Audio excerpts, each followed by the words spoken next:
Okay, we are back again. Another week, another live Q&A with everybody's favorite fish enthusiast, aquatics enthusiast, and video host, Thomas. Hey! And me, the video producer / guy who hits tables while he's talking. How you doing, man? I'm good. It's really snowy here now. It is really snowy here. It's been snowing quite a bit. Yeah, but it's nice and mild at least. So. Yeah, it's not too bad yet. Luckily, I got my winter tires on in time. I think I left your house from a shoot the other day, and it started snowing, and it was the day before I got my winter tire. And you could see like the belt showing, like it was really, really bad, my tires. So it was a bit dodgy. But winter tires are on now, and you were nervous. I was nervous. I can drive with confidence now. Now I'm driving like a maniac. So awesome. Yeah, no, it's pretty cool. So happy to see the snows here. Happy to have you here Yay! Yet again, and obviously happy to have all of you guys here. Thank you so much for joining us. For these weekly Q&As. For a few things for housekeeping off the top. If you're here and watching, please smash that like button right off the bat. Would be great. It would really help us out. Share this Q&A. Share the link. Put it on Facebook, forums, Reddit. Really, the more people we get out to, the more really cool stuff we can do. So share that with us. What's next? I think it's worth mentioning that any advice you get from this guy in this podcast, make sure you pair that with a lot of different research. Make sure you're doing all the research you can. We do want to make sure that you guys know that. If you have any very specific questions about fish health, like all my fish has this little spot on it, what is it?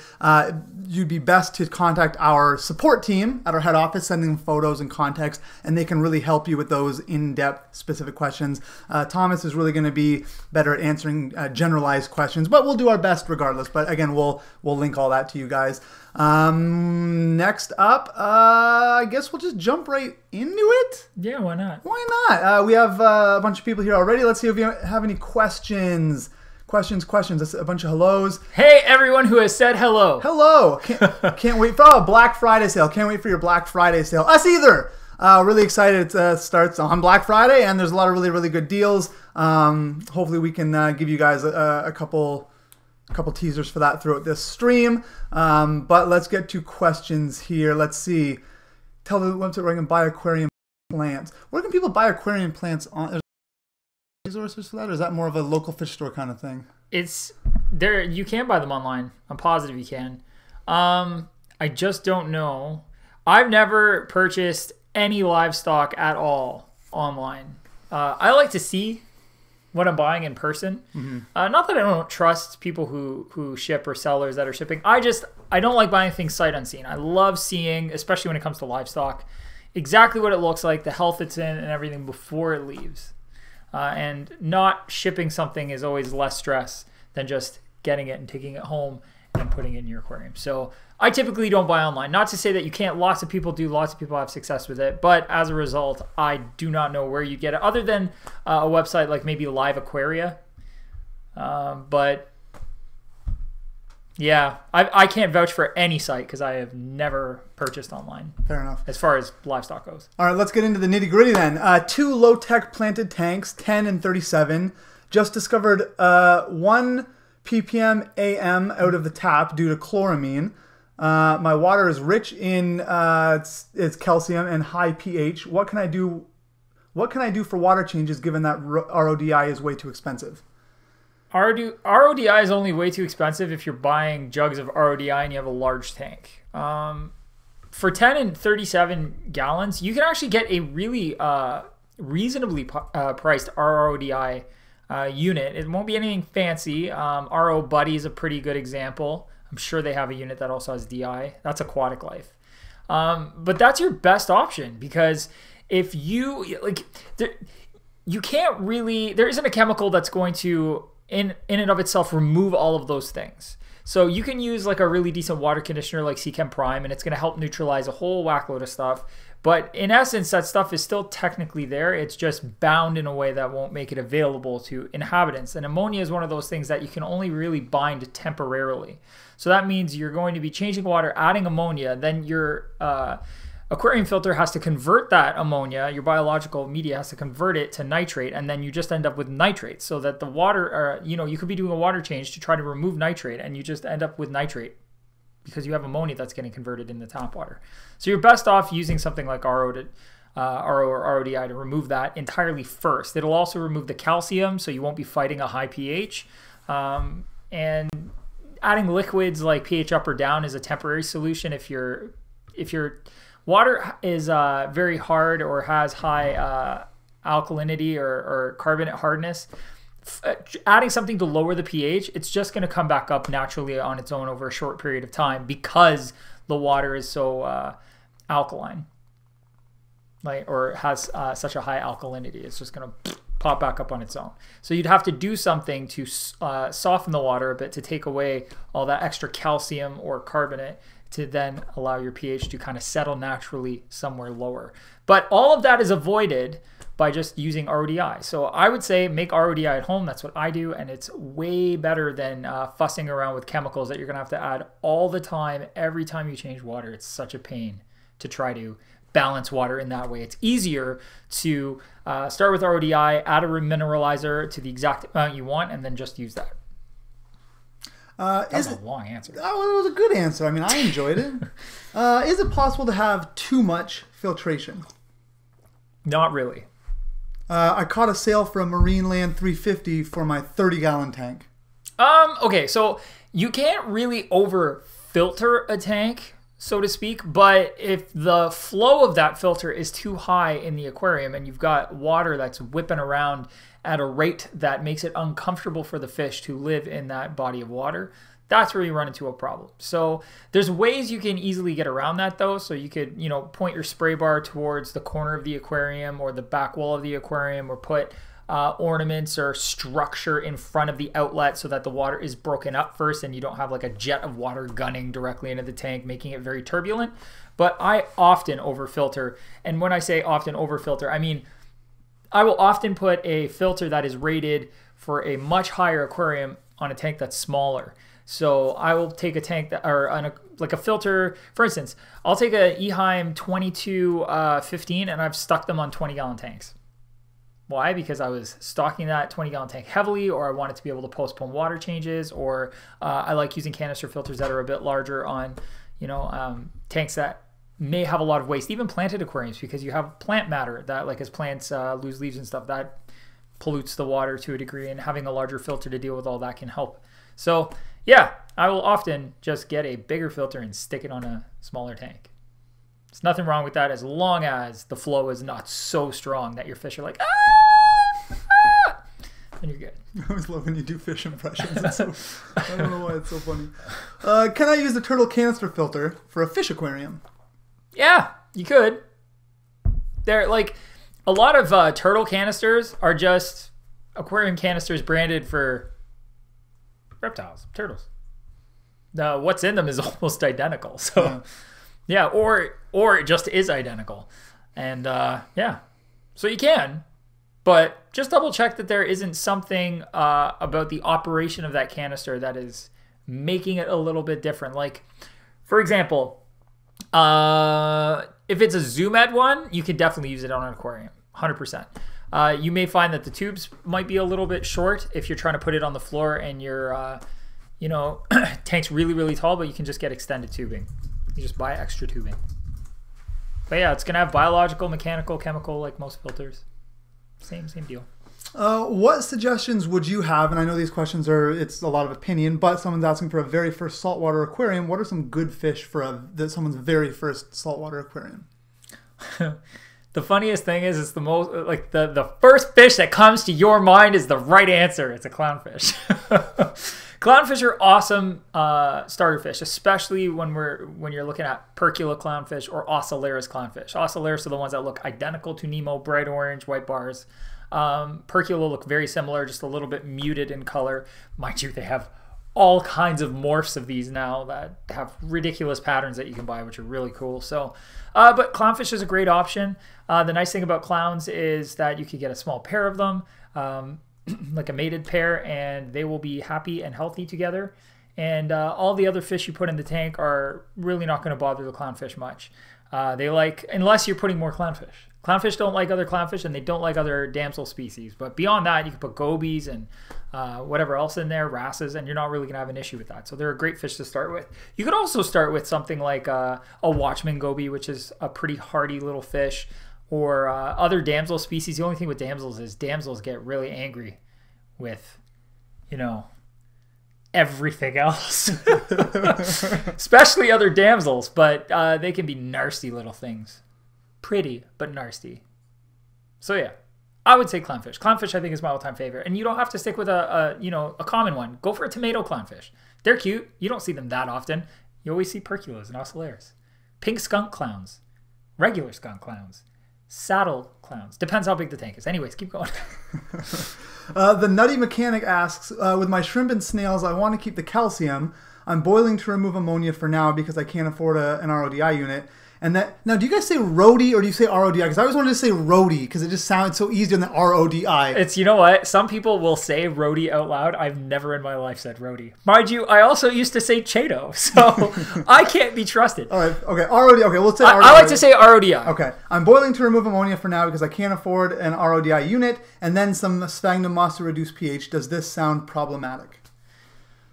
Huh. Not really. The thing is, like, you can have calcium in the water and not have a really high pH, as long as your carbonate hardness is a little bit lower. But calcium and carbonate hardness kind of have a relationship. So if the sphagnum, or you could even use like pelleted peat, peat pellets.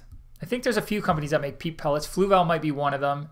I can't think of another off the top of my head. But anyways, there are, you could use probably Ketapang might even work, or Blackwater extract might help. But yeah, you can use something like sphagnum or peat to help reduce the pH. I don't know how effective it will be if you have high calcium, but that is a conundrum that is takes some experimenting to get around. But it's common. Like, for instance, lots of people with nerite snails, like zebra nerites in planted tanks, have issues with the nerite snails having pitting in the shell. So as they grow, they start getting these, looks like almost like somebody took a Dremel and just started making swirls and lines in the shell. And it's because the pH is lower and it's actually etching the shell, which is not awesome, but you rarely see a snail perish from it. It just makes them kind of unsightly. Right. But yeah, what I would say is give it a shot. You're not going to hurt anything by putting sphagnum in. Sphagnum's not going to remove the calcium, but if it does help bring the pH down a bit, then that's awesome. And if boiling the water is getting rid of the ammonia for you, then that's fine too. You're not going to, mess the water up by boiling it. Cool. Thanks so much, the Nutty Mechanic. Appreciate that. Next up, advice for fish keeping on a budget. General advice. Yeah, for sure. Okay, so my general advice would be get a starter kit that comes with everything you're going to need. It's not going to be fancy by any stretch, but you can definitely get like a starter kit that includes, like a 20-gallon aquarium. The hood for the aquarium usually has like small LED lights in it. It should have a filter, and it'll probably have a heater for you. That's all the basics, and those kits are not very expensive. You're not going to get like a really cool rimless tank with a like elaborate stand or anything like that. And you're not going to end up with a canister filter or like a really nice high-tech heater or anything crazy, but you will get the absolute basics that you need to start your aquarium and start your aquarium adventure. And that's what I started with. I started with a starter kit. And the only things you need to get beyond that really are just like the gravel, decorations. You'll get samples of water conditioners and stuff like that, sometimes even food and a fish net and all that stuff.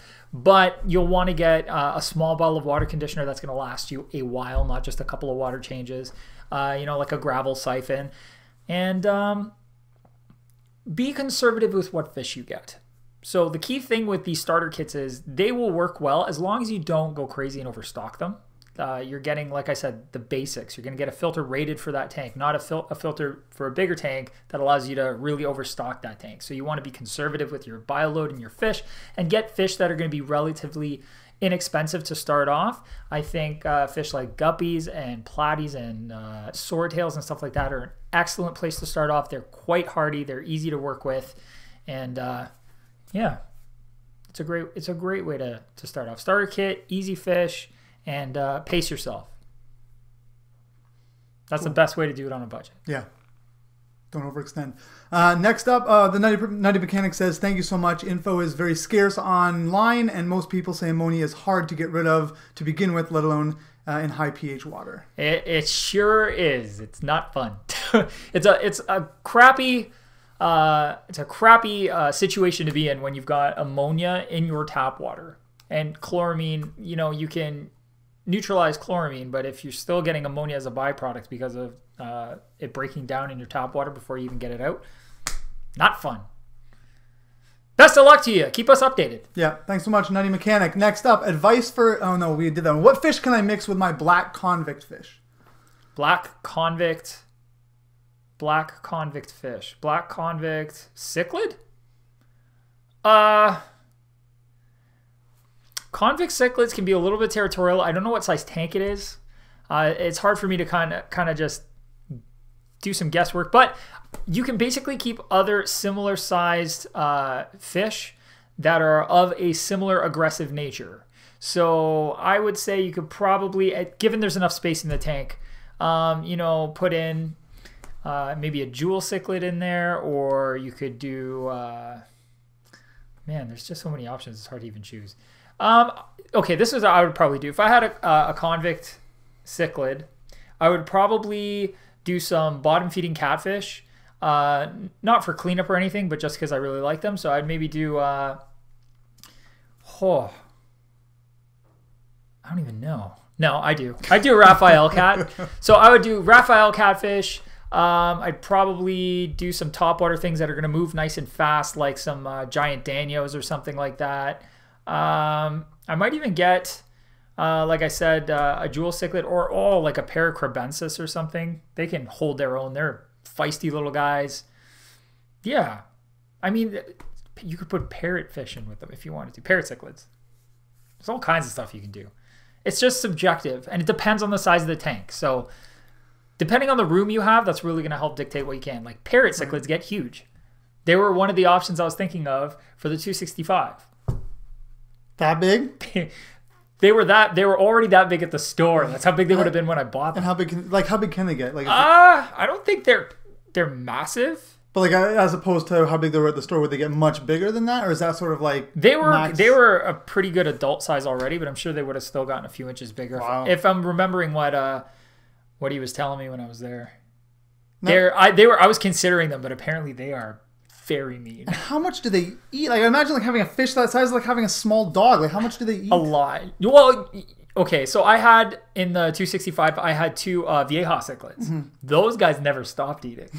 And they like the Cynospilum started off like not that big. He was like this when we shut the tank down.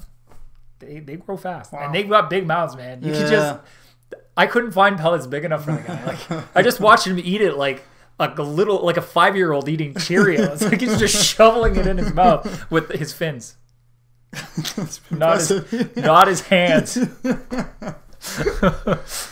Preference on fertilizers. When can you use liquid versus root tabs? Does it depend on types of plants and whether you use CO2? Okay, so in my experience, if you're keeping plants that are specifically deficient in something, like you're depending on growth or leaf symptoms, so yellowing on leaves or browning on leaves or loss of leaves or so on and so forth, you can determine what is missing, like potassium or iron or phosphorus, so on and so forth. You can drill down to what liquid needs to go in. But if, for a low-tech tank, for instance, if I'm using a proper substrate, I don't use root tabs.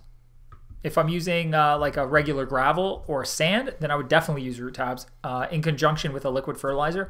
But I just typically use like a broad liquid fertilizer until the plants are showing me that they need something else. And all plants are a little bit different, so they may all have slightly different requirements. Like, for instance, swords, like Amazon swords, are notorious for needing more iron than some other plants.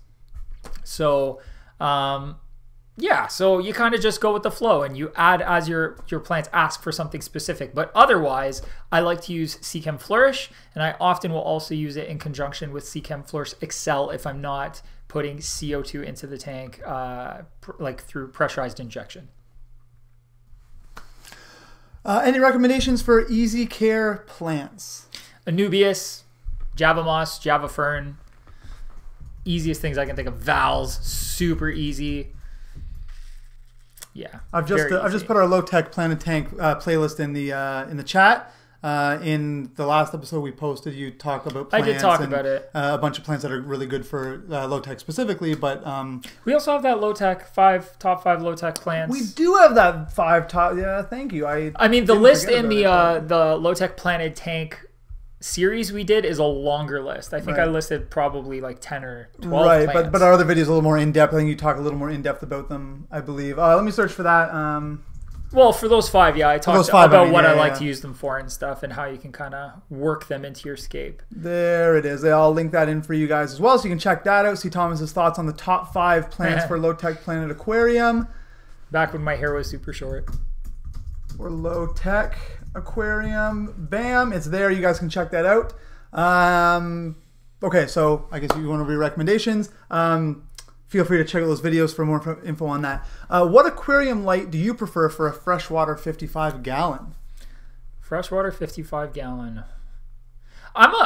Honestly, I really like Current USA lights.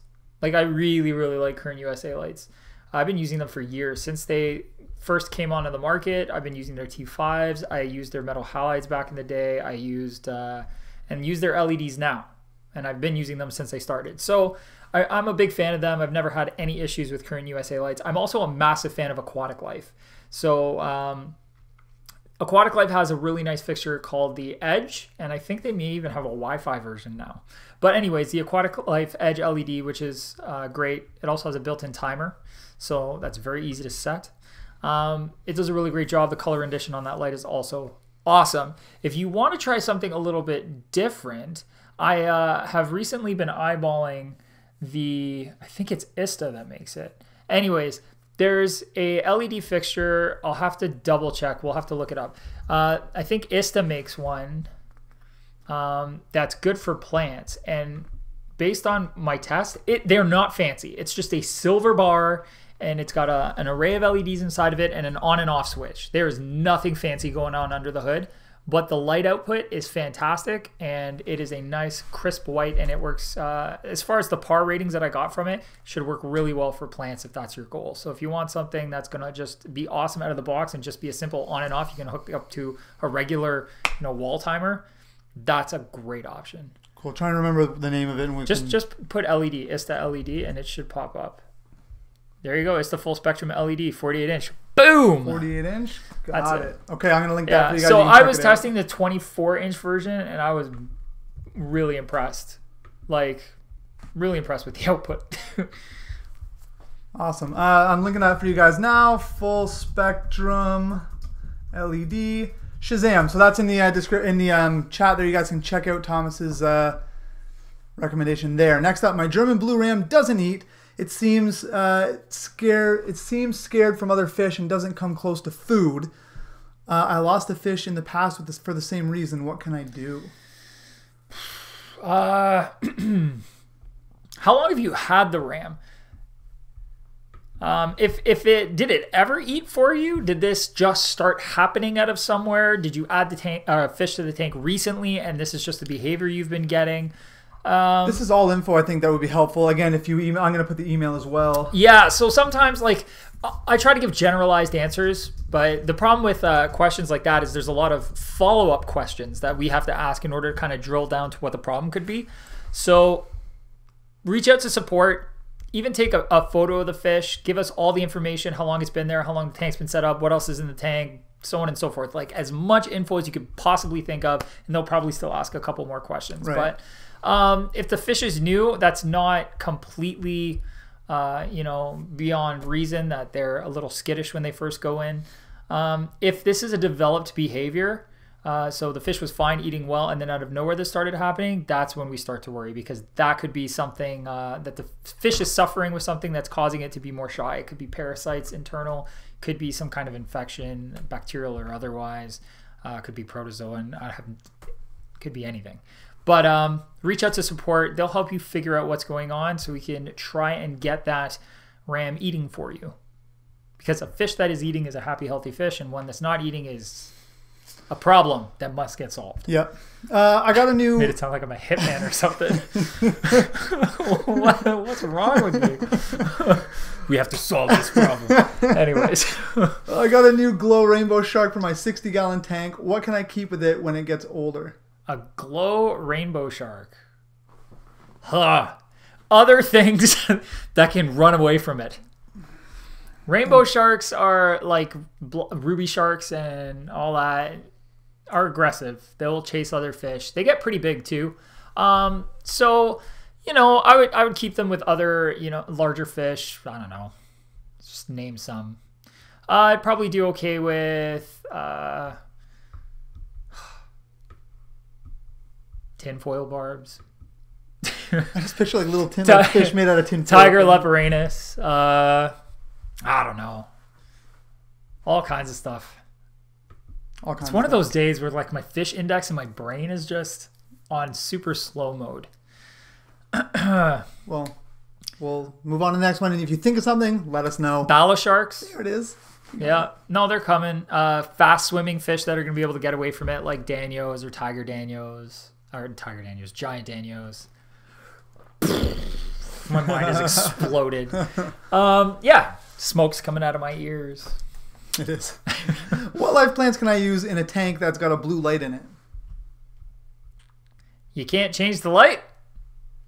If they don't want, let's say that if they don't want to, is it not good? Maybe it's just not great to keep. It depends. Like if the only light that's in it is blue, it's hard to say if it's even within the blue range that's going to be really appropriate for photosynthesis. There is like a portion of photosynthesis is definitely in the blue range, like closer to the violet end rather than the red end. But that's for like slow vegetative growth. I would probably say if I was going to try something under a blue light, I would go with a Nubius, which I've actually grown in the dark. I left on purpose? No, I left a chunk of a Nubius in a bucket of water. Like I had some water in a bucket, and I left the Anubias in that, and I shut the bucket, and I forgot about it because I was doing maintenance. I was like trimming plants. Monster. For 2 weeks. When I opened the bucket, there was more Anubias. And it was like, ah! Yeah. It would become... It immediately just burned up in the sunlight, screaming. But no, it's I would probably try Anubias. I think Anubias would be just fine. Java moss is very unlikely to die in most conditions, so you could also try Java moss. And I'd be willing to bet that Java fern would tolerate it. But ideally, you'd get some, you know, full spectrum lighting on there. Something that the plants are going to have an easier time utilizing. Even if it's low light, that's okay. Right. But just blue, you may not get the best results. But I think those plants would probably live under actinic only lighting. Next up, I recently got Seachem Prime water conditioner, and it's my first time using it. But is it supposed to smell? Yeah, really it smells bad? awful. It smells like egg farts. It's sulfur. So you wouldn't believe this, but it used to smell so much worse. They actually reformulated it a number of years ago because people would open it up and it would stink up the whole room. I'm not joking. Josh, if he's even there, would attest to this. But yeah, so back in the day, Seachem was so much worse. It would be a very, or the Seachem Prime had a very pungent, sulfury smell to it, and it's been reduced dramatically. They couldn't make it perfect, but they've improved it. Still smells like tenfold. It's so much less smelly. But yes, it is supposed to smell like eggy farts. Sulfur. Yummy. That's totally normal. Yep. How long does it take to cycle a planted aquarium the first time? I plan to aquascape fairly heavy with plants before adding fish. 63 gal Roma. So there are different schools of thought with this. Some people think that because there's plants in there and they're going to be trying to utilize everything that is put in the aquarium almost immediately, that the cycle will almost not happen because it's very heavily planted. I'm still of the camp where I like to cycle the tank gently. So I won't just dump a bunch of fish in. I'll usually do a cycle using some fish that I plan to keep in the tank in a very small amount. So for a 20-gallon tank, I might put like 5 neon tetras or 5 galaxy raspberries, or 5 something very small, and just let them kind of be in there with the plants and let it cycle with them in the tank. And I've done that, I don't know how many times, and I register like 0 ammonia. It almost never shows up. I just kind of start getting nitrates at some point if I'm lucky. Plants, especially if you dump a lot of plants in right at the beginning, they uptake things very quickly.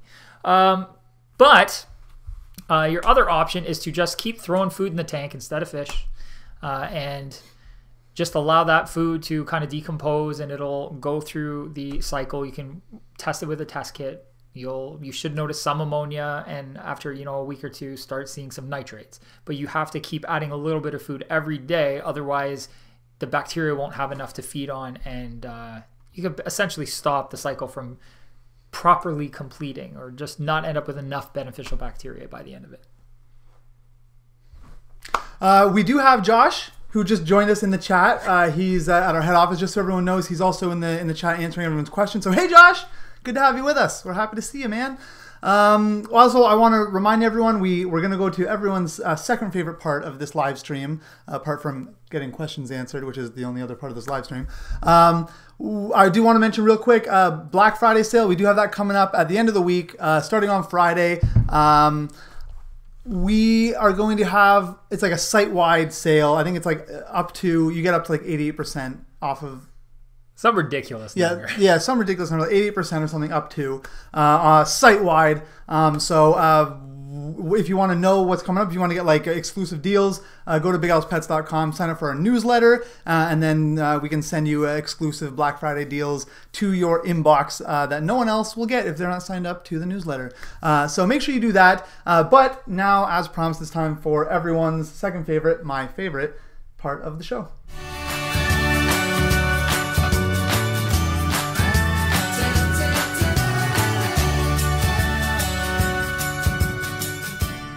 I worked for like 12 hours on an intro, and it turned out just the way I wanted it to. I'm really happy about that. Okay, so 12 full hours. Didn't eat, sleep, go to the bathroom. 12 hours on that. That's what we got. Okay, so my fact this week. It's something that popped up in my newsfeed. Actually, every week when I'm like doing some research. Some weeks I have more time to do research than others. This just sort of popped up, and I thought, oh, awesome. That's like handy. It just kind of popped up. And actually, it's not a very happy one, unfortunately. Oh, great. So, yeah, something that I saw, and it kind of made me a little sad. I'll just get right into it. So, scientists have been doing studies down in the Amazon, down in Brazil. They wanted to study the feeding ecology of fish in the freshwater basin down in Brazil. In the Xingu River.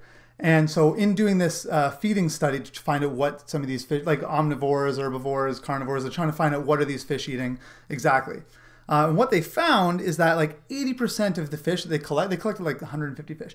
80% of the fish that they found have microplastics in their stomachs. Go figure. I was gonna say, right when you started talking about what they're eating, I'm like, they're all eating plastic. Yeah, they are, and the scientists are really disappointed about that, because I guess this part of the world, like in the Xingu River, in like this freshwater basin, it's not supposed to be that vulnerable, but it apparently it is. So they found like these fish have like between 20 and 40% of their stomach content is plastic.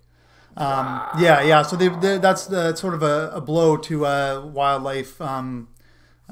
Scientists who are studying these fish, and they're really disappointed by that. Actually, just for fun, I grabbed the graphics. You can see these are some of the samples they actually pulled out of the fish's stomachs. So they have like like all kinds of polymers, for like plastic bags, water bottles, fishing gear, of course. Yeah, fishing line, of course, it's everywhere. And they estimate that like from the Amazon every year, there's like 60,000 tons of plastic that get dumped into the Atlantic Ocean. Yeah, so it's another wake-up call for people. Like, we have to really start taking action. I mean, we're looking at these fish, and it's getting dire. I read about this whale that they just found in Indonesia with like 115 plastic cups in its stomach. Yeah, and it's something I read. It's not a very fun fact. I'm sorry, but it is something that kind of affected me this week. I read it, and working in the aquatics industry, it really made me sad. You know what? I have a piece of information that will make you feel a little bit better about this. I can't remember where, because I am absolutely awful at remembering details. But I watched a short video on my Facebook feed that popped up about a young man. I think he's somewhere in his early 20s, maybe 25 or something. And I want to say he's in He's in Singapore or I don't know, an Asian side of the planet. Right. He's in an Asian country, and he's come up with, on his own, a plastic alternative made completely out of seaweed. And it can be used for all kinds of stuff. It dissolves quickly. It's still really rigid. They're using it to package soap. And they're using it Very to... cool. Yeah, and he's testing it with packaging as plastic bags, as food containers, or the packets for things like soy sauce and all that kind of stuff.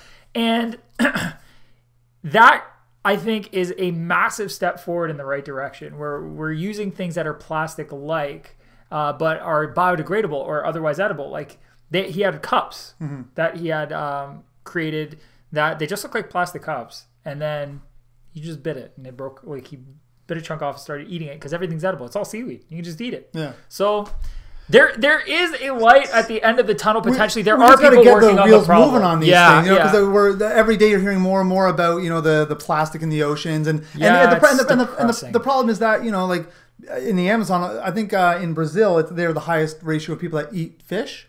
Right. As their prime source of food.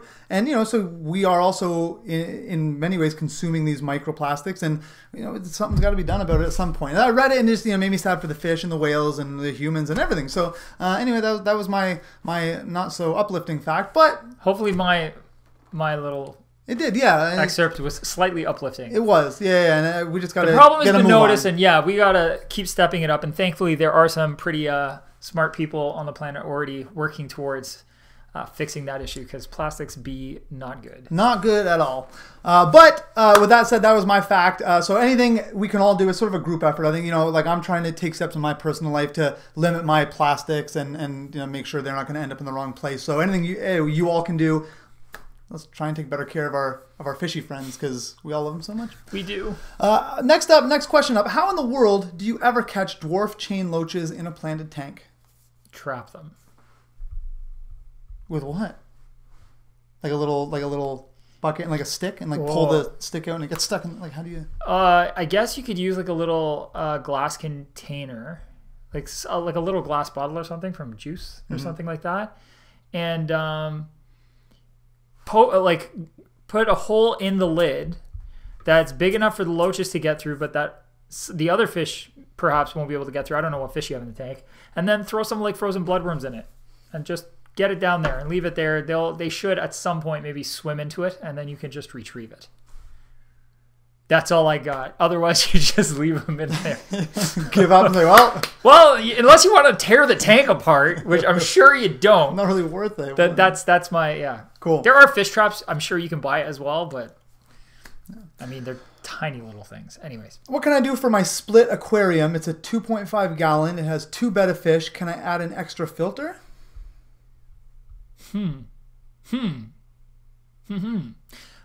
So when you say it's split, there's no way for water from one side of the tank to get to the other side of the tank. Like it's a glass divider in the center. Then you could just use 2 filters. That's a very small tank to have 2 filters on. But you could do like 2 corner filters or something. Cool. Next up, I have a small Tetra that went missing. I cleaned the gravel, checked the filter, nowhere to be found. Should I be worried, or is it normal to not find a small fish when they die? It is pretty normal not to find a small fish when they die. Other inhabitants in the tank will generally clean them up. So if you have other fish, they'll usually get picked on until there is not much left. And fish skeletons are very hard to find.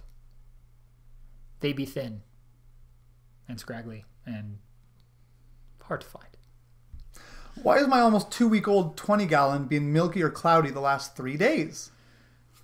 2-week-old 20-gallon milky or cloudy last 3 days. Well, if it's a milky, like a gray cloudiness, that very typically sounds like just new tank syndrome. So it's a bacterial bloom in the aquarium that's happening because the tank's only a couple weeks old. The bacteria is starting to establish itself. Perhaps you put too many fish in right off the hop, and that will exacerbate that kind of cloudiness or whitishness to the water, grayness to the water. My suggestion is just to add some more bacterial additive to the aquarium. Be very conservative while you're feeding right now. Only a small pinch of food, just whatever they're going to eat in a minute or so. Make sure no food falls to the bottom or gets lost. And that should correct itself within another couple weeks. Just be gentle with the feeding, and just watch. If you have a test kit, or if you don't have a test kit, go get one. Make sure that you don't end up with an ammonia spike, because that's the only thing you really have to worry about right now, is that spike. Can I damage the filter motor when lowering flow rate with outlet valve?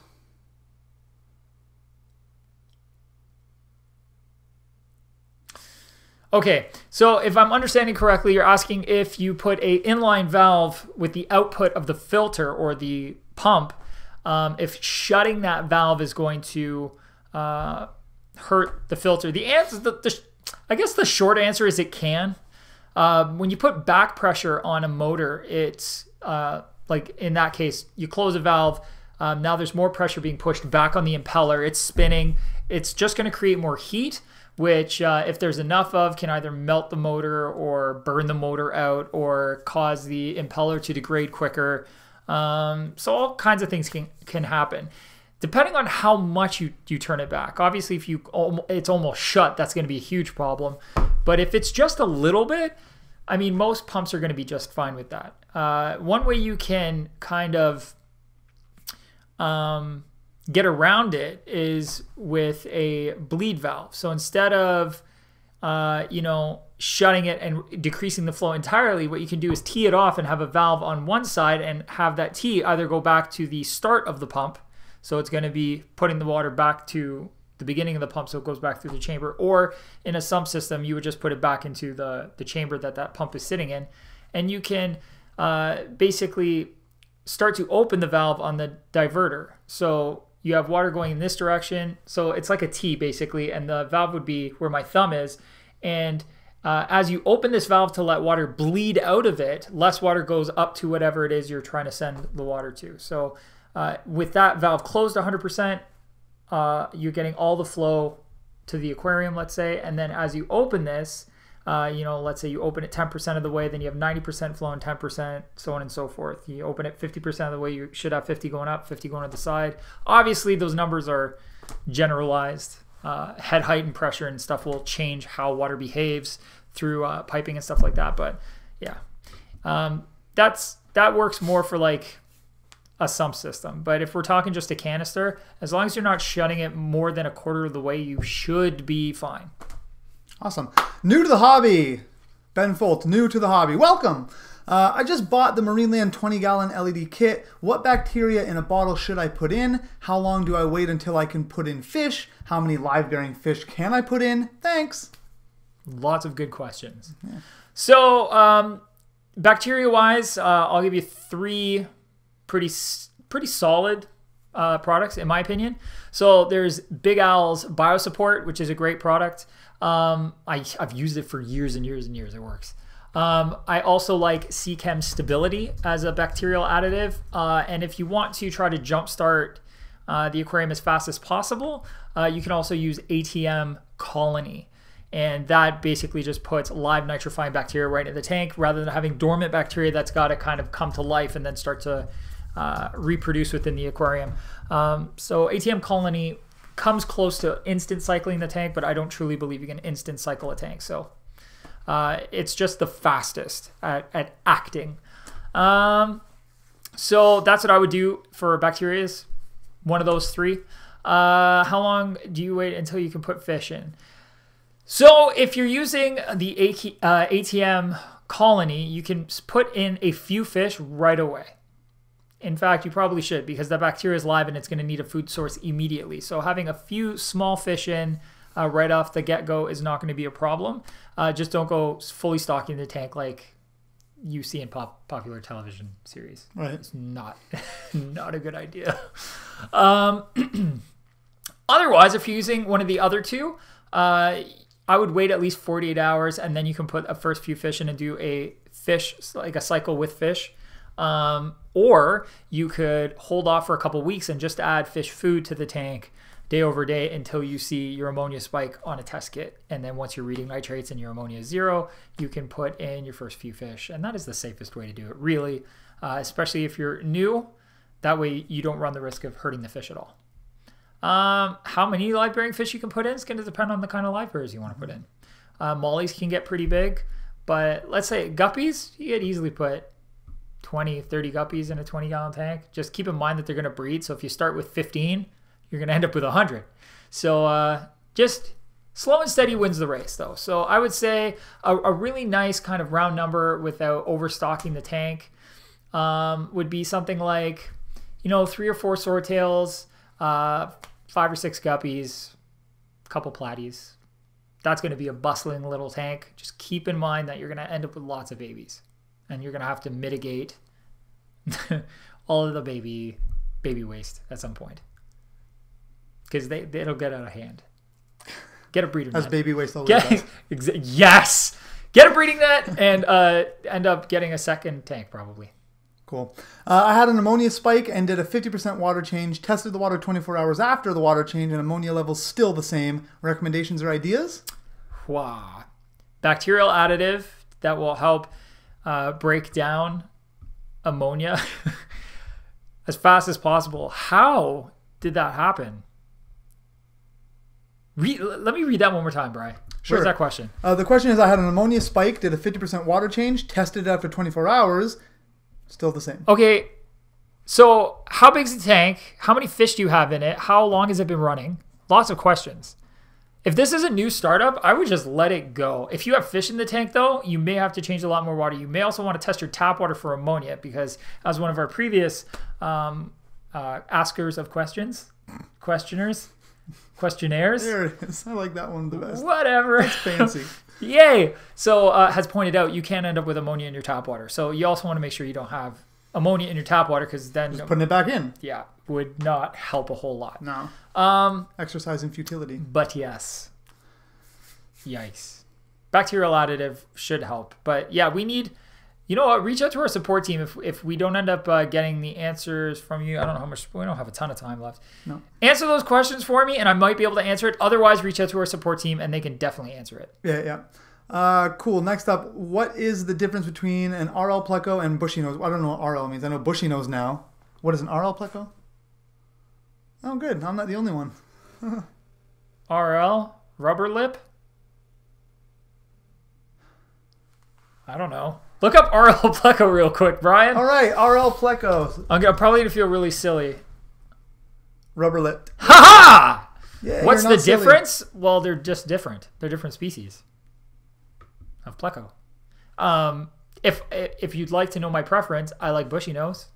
I have found that bushy nose are probably the most productive algae eating Pleco I've ever come across, ever. I've not found another Pleco yet that has the same algae eating prowess. Cool. I have API Freshwater Master Test Kit. Can I use it for my saltwater tank?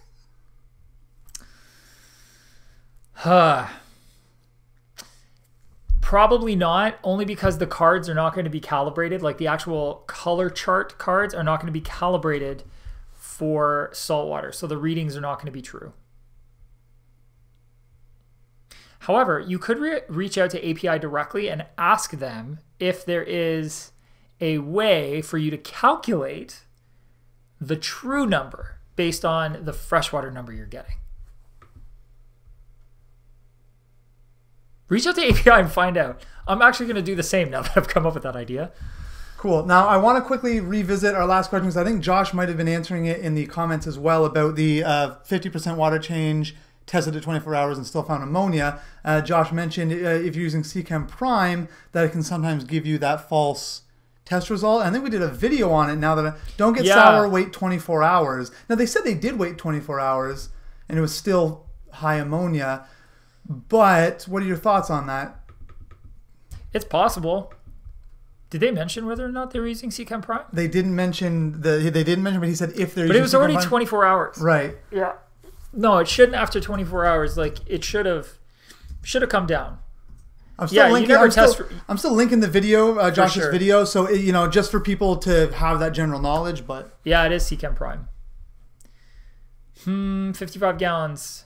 Is it well stocked? Did Dane mention? Scroll up a bit. I don't believe he mentioned. Yeah, I don't. No, he didn't. Yeah, it's right here. Did a 50%? No, didn't mention. No, he's mentioned since. I've seen. Oh, did he? Yeah. See? Find it. 55 gallons. Oh, add the bacterial additive. Doing the water change. There's nothing else in terms of stocking. Yeah. Do you have a bunch of fish in there, Dane? If not, that's weird. We'll figure it out. We'll get you. Yeah, and again, you can always email support@bighousepets.com, and they can more narrow it down for you as well if we're not able to help you before this stream ends. Are plecos better at eating algae than snails or shrimp? I am going to say no. I think snails and shrimp do a pretty darn good job of eating most algae. The thing is, I find that not every organism is going to eat all different types of algae. Like sometimes you'll find one particular thing, like one type of algae, like hair algae versus spot algae. I'm of the camp that I like to have a pretty varied cleanup crew. So like I will often have shrimp and snails and a pleco or autocinkless cats, so on and so forth. Mind you, you gotta keep in mind that if you don't have a lot of algae, and even if you do have a lot of algae and they're helping with the algae, you still have to feed them like they're inhabitants of the tank. You don't kind of just leave them to their own devices with whatever algae's there. You want to add algae wafers for them. You want to make sure they're getting the nutritional benefit of plant-based foods and stuff as well. So just keep that in mind. Whatever you put in, you still got to treat it like every other fish in your tank and make sure it has food. So that will mean even if there's algae in the tank for them to graze on as well, you still want to feed them other things. Are we going to be talking about when we should add CO2 system to our Planet Tanks in the Planet Tank series? Johnny B is thinking about adding a CO2 system to his 90-gallon tank, but don't know if he really needs it. Johnny, that's an awesome question. We're actually going to be, rather than upgrading the current tank to have CO2, we're going to do a completely different series on high-tech Planet Aquarium setup. And I will be doing CO2 on that tank, pressurized CO2. Whether or not you need pressurized CO2 for a 90-gallon tank is going to come down to your goals with that tank, really. If you want to keep plants that are going to be more difficult to manage without CO2, or you want to run really high lighting and try to get a lot of red out of your plants, or keep a lot of plants that require really bright light, CO2 is going to go hand in hand with that, because the more light you have, the harder your plants are going to want to work to photosynthesize. They're going to have all this energy coming down on them, and they're going to want to utilize it. But without CO2 and without a nutrient to back that up, that photosynthesis up, they can't do anything with all that light. So you just end up creating algae, and then the plants kind of suffer because they don't have everything they need to make it work. They have to have CO2, lighting, and fertilizer or nutrient in the same kind of high ratio for them to use it all to photosynthesize. It's all kind of got to be in balance, but I'll talk about that a little bit more when we get into that high-tech stuff. Awesome. So long story short, you probably don't, unless you want to move into that kind of thing. If you've just got a bunch of jungle valves and some Ludwigia and some Amazon swords and stuff, and you got low lighting and everything's looking okay, just keep it where it is, unless you want to do something else. Cool. We have less than 10 minutes now left before the end of the stream. Okay. So I think it's about time we go into our rapid fire session here. To make sure, you guys, if you really, really need Thomas to address your question, the best way to make that happen before the end of the stream is super chat. Otherwise, we're going to try our best in this rapid fire to get through as many as we can. So fingers crossed. So starting with, speaking of Planet Tanks, I have a low-tech Planet Tank with 10 fire tetra, 8 guppies, and almost 10 fry from them, and an algae eater. I'm going to install a hang-on-the-back filter. Can I put a pothos plant in the filter? Sure, as long as the root system from the pothos doesn't end up in the impeller, because the impeller could suck them in, bind up the impeller, and that could burn out the pump, as well as just pretty much stop the filter from being a filter. What do you think is the best nanofish? Wah! Galaxy Rasbora, aka the other name that I can't think of right now. Celestial Pearl Danielle. Booyah! My fish index is slowly coming back. We're back up to speed. Awesome. Technique for adding 5 gallons water to my tank gently to not disturb the substrate. Haha! If the tank has no water and you're just filling it up, put a plate or plastic container or something on the bottom that is flat and pour slowly on top of that. Or you can put the bucket above the tank on a stool or a chair or a table and use airline tubing to siphon the water into the aquarium, which is actually what I did with the low-tech Planet Tank. Brian was there. Yes. I had it all fancy. I had like magnets and a valve and stuff, but it was just airline tubing being siphoning water into the tank. Anyways, next. Well, when is the next reacting video to aquariums? It's coming out Friday. Ah! And we have like 200 other submissions, so they're going to keep coming. But next one coming on Friday for you. Let's see here. Low-tech planted tank with green spot algae. Any solutions other than adding phosphate supplement? Are you, on the leaves of the plants? You can you can try adding some algae eaters to the tank. That's can be tough to get rid of. I sometimes try to use autosynclus for that, but just keep in mind autos can be a little fragile, and they definitely need more in their diet than just the algae on leaves. Okay, next. Have 4 mystery snails. 2 are thriving, and 2, which are smaller, recently started acting lethargic, barely coming out of the shell. Thinking I should quarantine them? If they're not acting normal to you, things just don't seem right. Quarantining them for closer observation and being able to try to offer them different foods and figure out what's going on with them is not a bad idea. Is it a myth that the tank size affects the growth of a fish? It is not a myth. It does affect the growth of a fish. A fish will often grow much faster if their regular rate of growth if they have ample space. If you put a fish in a smaller container, it can stunt their growth, but that is terrible for them because it can cause all kinds of problems, especially internally with organs. Organs will continue to try to grow at their regular pace, but the outside of the fish isn't really doing that. They will live shorter lives. It's not smart. No. So yes, it will affect most fish, just not in a good way at all, and you shouldn't do it. Hello, got into the fish keeping hobby about 8 months ago and watched Thomas's videos and loved the info. I'm having a problem with my 10-gallon planted betta tank having milky or cloudy water. Please help. Okay, so milky or cloudy water is often a bacterial bloom. I would grab a test kit if you don't have one. Test for ammonia and nitrite. See where you're sitting. You should have no ammonia, no nitrite, and only showing trace amounts of nitrate. You could just require a little bit more time or some extra bacterial additive to try to make that bacterial bloom go away. Now, trying to answer this as concisely as possible, it's a big question. What is cycling the tank, and how do I do that? Cycling the aquarium is essentially allowing the aquarium to build up enough beneficial bacteria in your biological media to support or sustain the biological processes and waste of the fish in that aquarium. So fish respirate and poop after they eat. That waste often ends up becoming ammonia. Your filter or your aquarium, once cycled, will have enough beneficial bacteria to convert that ammonia to a much less harmful substance, which is nitrate, which you can remove through water changes once it builds up to an amount that starts to become toxic. Ammonia is toxic in very small amounts. Nitrate is toxic in much larger amounts, and that is why we want our tanks to cycle and have that beneficial bacteria before, plopping a whole bunch of fish in there.